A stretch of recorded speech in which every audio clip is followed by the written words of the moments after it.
മനസ്സിൽ അത് ആ വയലൻസ് ഇഷ്ടപ്പെടുന്നവർ തീർച്ചയായിട്ടും ഇതിൽ സ്വാധീനിക്കപ്പെടും.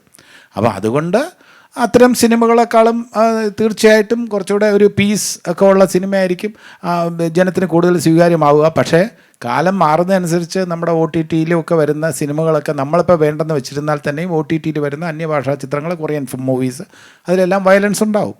അത് കണ്ട് യഥാർത്ഥത്തിൽ അങ്ങനെ സ്വാധീനിക്കപ്പെടാൻ പാടില്ല. നമ്മൾ എന്തെങ്കിലും കണ്ടു കഴിഞ്ഞാൽ അതേ അവസരത്തിൽ നിന്ന് നമ്മൾ നല്ല കാര്യങ്ങൾ എന്തെല്ലാം വരുന്നു. ലഗേരെ ഹോം മുന്നാഭായ് എന്ന് പറഞ്ഞ പടം ഗാന്ധിസം സ്വീകരിക്കാനാണ് ആവശ്യപ്പെട്ടത്.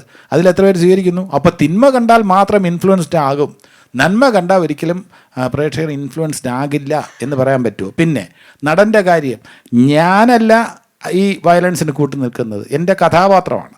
ടോണി ഐസക്ക് കൂട്ടു നിൽക്കുന്നു അക്രമത്തിൻ്റെ. അപ്പോൾ ടോണി ഐസക്കിനെയാണോ പ്രേക്ഷകൻ ഇഷ്ടപ്പെടുന്നത്, അതോ ജഗദീഷിനെയാണോ? ജഗദീഷിനെയാണ് ഇഷ്ടപ്പെടണമെങ്കിൽ ജഗദീഷ് ഇതുവരെ വയലൻസിന് വേണ്ടി സംസാരിച്ചിട്ടില്ല. ഒരു സ്കൂളിൽ പോയാലും ഒരു കോളേജിൽ പോയാലും എല്ലാം തന്നെ സ്നേഹത്തിൻ്റെ സന്ദേശമാണ് ഞാൻ വിദ്യാർത്ഥികൾക്ക് കൊടുക്കാൻ ശ്രമിക്കുന്നത്. അപ്പോൾ ജഗദീഷ് കൊടുക്കുന്ന സന്ദേശം തിരസ്കരിച്ചിട്ട് ടോണി ഐസക്ക് കൊടുക്കുന്ന സന്ദേശം സ്വീകരിക്കുന്ന പ്രേക്ഷകർ, അത് തീർച്ചയായിട്ടും ഒരു തർക്ക വിഷയം തന്നെയാണ്.